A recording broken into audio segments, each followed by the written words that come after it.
welcome to the Cosmic Egg Stories. Here today we will be talking about Tale, the Land of the Dead, from Kemet, ancient Egypt. The wonderful child magician who read the sealed letter, and his father Sna, the son of King Ramesses the Great. They stood one day in the window of the palace at Thebes watching two funerals on their way to the west. The first was that of a rich man, his mummy was enclosed in a wooden case inlaid with gold.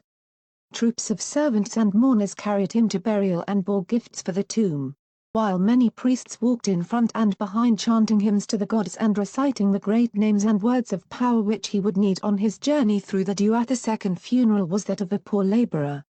His two sons carried the simple wooden case, his widow and daughters-in-law were the only mourners. "Well," said Sna, watching the two funerals going down to where the boats were waiting to carry them across the Nile, "I hope that my fate will be that of the rich noble and not of the poor laborer." "On the contrary," said Osiris, "I pray that the poor man's fate may be yours and not that of the rich man."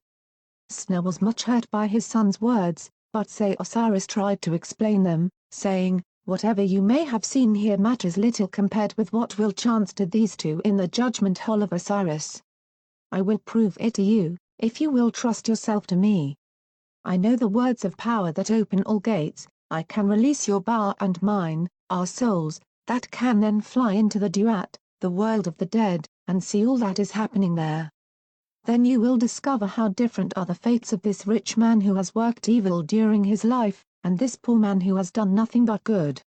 Sna had learned to believe anything the wonderful child said without surprise, and now he agreed to accompany his son into the Duat, even though he knew that such an expedition would be dangerous, for once there they might not be able to return. So the prince and the small boy made their way into the sanctuary of the Temple of Osiris where, as members of the royal family, they had power to go. When Sna had barred the doors, Osiris drew a magic circle round them and round the statue of Osiris and round the altar on which a small fire of cedar wood was burning. Then he threw a certain powder into the flame upon the altar. Thrice he threw the powder, and as he threw it a bowl of fire rose from the altar and floated away. Then he spoke a spell and ended with a great name of power, a word at which the whole temple rocked and the flame on the altar leapt high, and then sank into darkness. But the Temple of Osiris was not dark. Sna turned to see whence the light came, and would have cried out in horror if the silence had not pressed upon him like a weight that held him paralyzed. For standing on either side of the altar he saw himself and his son Osiris, only suddenly he knew that it was not his own body and the boy's, for the two bodies lay in the shadows cast by these two forms, the forms of their Kas or doubles, and above each Ka hovered a tongue of flame which was its Ku or spirit, and the clear light of the Ku served to show its Ka and the dim form of the body from which Ka and Ku were drawn. Then the silence was broken by a whisper soft as a feather falling, yet which seemed to fill the whole temple with sound. "Follow me now, my father," said the voice of Osiris, "for the time is short and we must be back before the morning if we would live to see the son of Ra rise again over Egypt." Sna turned, and saw beside him the Ba or soul of Osiris, a great bird with golden feathers but with the head of his son. "I follow," he forced his lips to answer. Then, as the whisper filled the temple, he rose on the golden wings of his own Ba and followed the Ba of Osiris. The temple roof seemed to open to let them through, and a moment later they were speeding into the west swifter than an arrow from an Ethiopian's bow.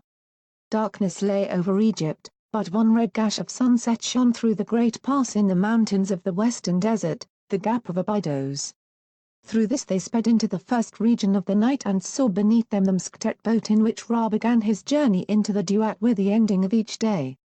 Splendid was the boat, glorious its trappings, and its colors were of amethyst and emerald, jasper and turquoise, lazuli and the deep glow of gold. A company of the gods drew the boat along the ghostly river of death with golden towing ropes. The portals of the Duat were flung wide, and they entered the first region between the 6 serpents who were curled on either side.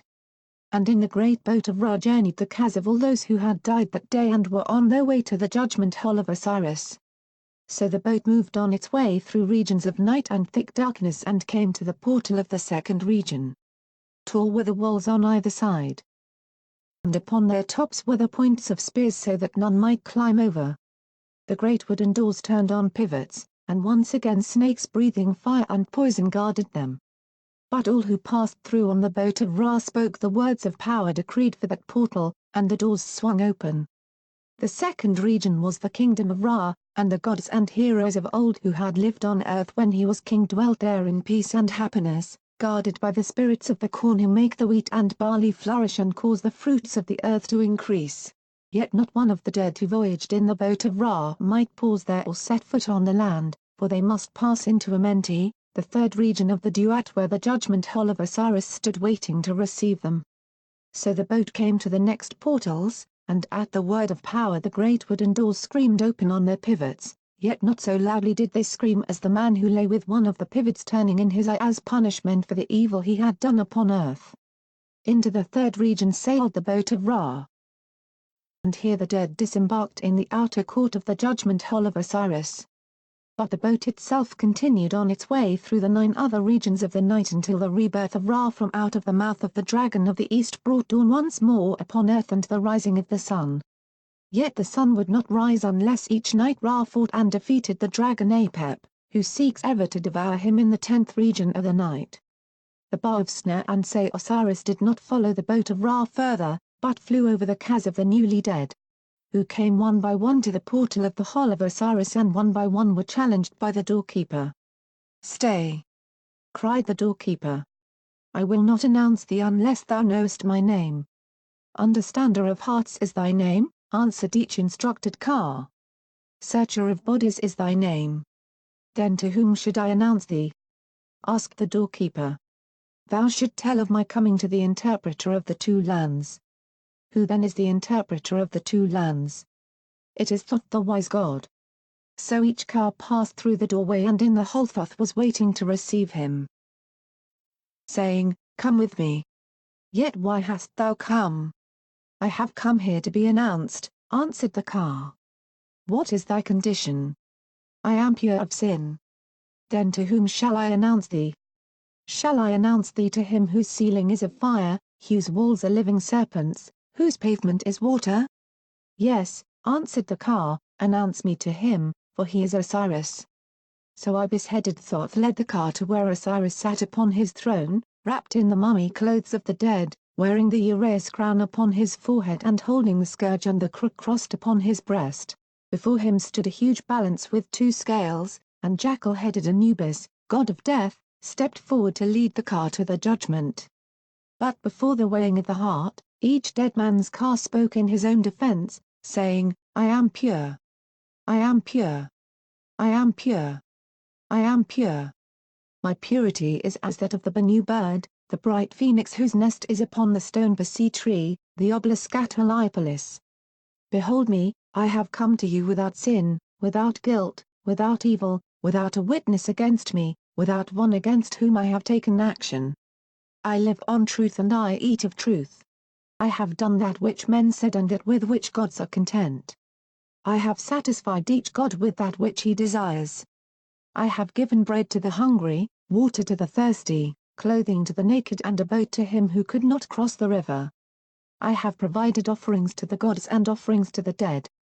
So preserve me from Apep, the eater up of souls, so protect me, Lord of the 8th crown, Lord of breath, great god Osiris." Then came the moment which the evildoer feared but the good man welcomed with joy. Anubis took the heart out of the Ka that was the double of his earthly body and placed it in the scale. And in the other scale was set the feather of truth. Heavy was the heart of the evildoer and it dragged down the scale, lower and lower it sank, while Thoth marked the angle of the beam until the scale sank so low that Amit the devourer of hearts could catch the sinner's heart in his jaws and bear it away. Then the evildoer was driven forth into the thick darkness of the Duat to dwell with Apep the terrible in the pits of fire. But with the good man the feather of truth sank down and his heart rose up, and Thoth cried aloud to Osiris and the gods, "True and accurate are the words this man has spoken. He has not sinned. He has not done evil towards us. Let not the eater up of souls have power over him. Grant that the eternal bread of Osiris be given to him, and a place in the fields of peace with the followers of Horus." Then Horus took the dead man by the hand and led him before Osiris, saying, I have come to thee, O Nefer Osiris, bringing with me this new Osiris. His heart was true at the coming forth from the balance. He has not sinned against any god or any goddess. Thoth has weighed his heart and found it true and righteous. Grant that there may be given to him the bread and beer of Osiris. May he be like the followers of Horus. Then Osiris inclined his head, and the dead man passed rejoicing into the fields of peace there to dwell, taking joy in all the things he had loved best in life, in a rich land of plenty, until Osiris returned to earth, taking with him all those who had proved worthy to live forever as his subjects. All these things and more the Ba of Se Osiris showed to the Ba of his father Sna. And at length he said, Now you know why I wished your fate to be that of the poor man and not of the rich man. For the rich man was he in whose eye the pivot of the third door was turning, but the poor man dwells forever in the fields of peace, clad in fine robes and owning all the offerings which accompanied the evil rich man to his tomb. Then the two Ba spread their golden wings and flew back through the night to Thebes. There they re-entered their bodies which their Kas had been guarding in the Temple of Osiris, and were able to return to their place as ordinary, living father and child, in time to see the sun rise beyond the eastern desert and turn the cliffs of western Thebes to pink and purple and gold as a new day dawned over Egypt. That's all for today, stay tuned for more and thank you for watching.